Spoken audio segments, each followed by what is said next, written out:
Okay, so I really want to talk about seasonal bonuses. We have the new season 1, coming out this upcoming Friday, just less than a week away. Very excited, and I think we're at the point where a lot of people are hoping for some buffs, some nerfs. I'm not here to talk about exactly what I think should be buffed or should be nerfed, but I think there's notably a few characters that are overperforming, underperforming. Just to throw out a couple names there's Hella Hawkeye that are at the top of the ban list in Diamond Plus, and just the meta in general, they seem to be the top 2 DPS in the game. And then you've got Storm and Black Widow that, just require a lot of extra work to do the similar job that those other characters can do. So yeah, they could probably use some buffs. Hella Hawkeye could probably use some nerfs. Whatever that may be, maybe you disagree, it doesn't matter. What I want to talk about is how I think they're actually going to balance the game.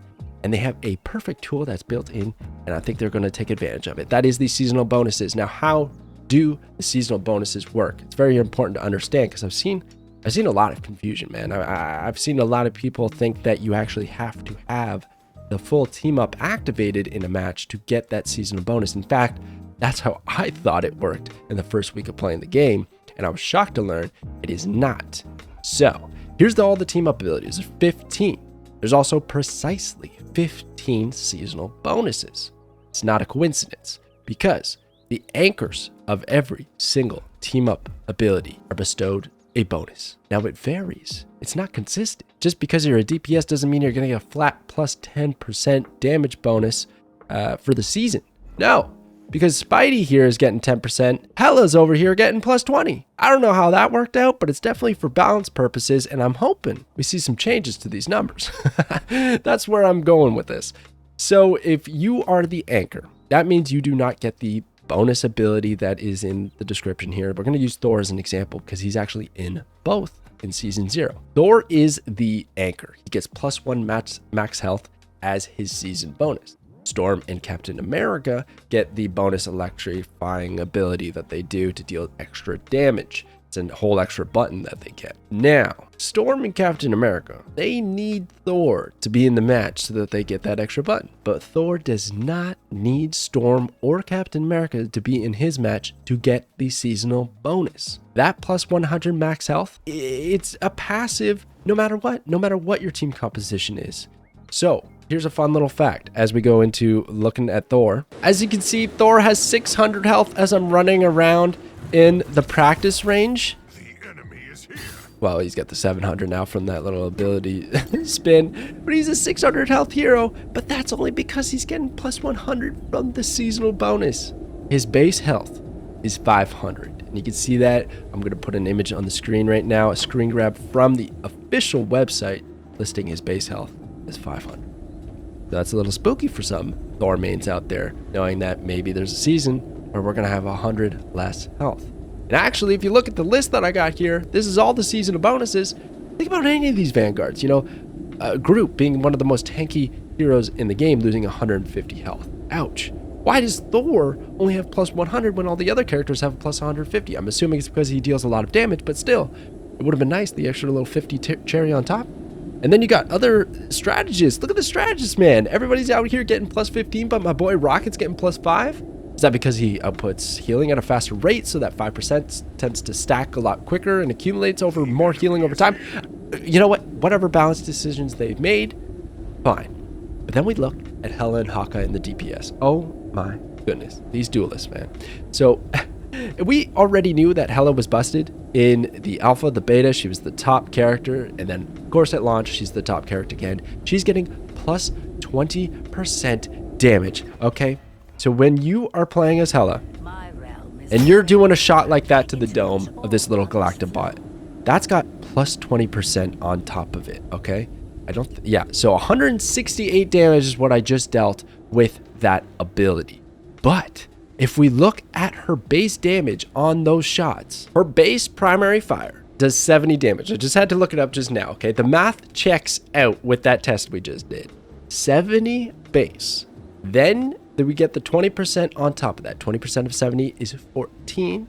Now we're at 84, and because it was a critical hit to the head, we times it by 2, and you have 168 damage. What would it have been normally without that bonus? Well, you can basically subtract by 28, and then bam, you got 140 it as damage. That's the math right there. That's 168. That's 168. That's 84. That's a lot of damage. And when you start to... Why did he just blow up? Oh, from the kill. Okay, I don't play a whole lot of Hela, but that shocked me. Regardless, okay? You can imagine that when you have 668 damage here, maybe you do 20,000 damage over the course of a match. 4,000 of that, 20% of that 20,000 damage you did in that match is because you had the seasonal bonus adding to your overall damage on your primary fires, on your abilities, on your ultimates. Imagine this with 20% less oomph to it. Maybe I wouldn't have smacked those sad little bots off the map, you know? So there's a lot of damage that you could cut off of a character when you take away 20%.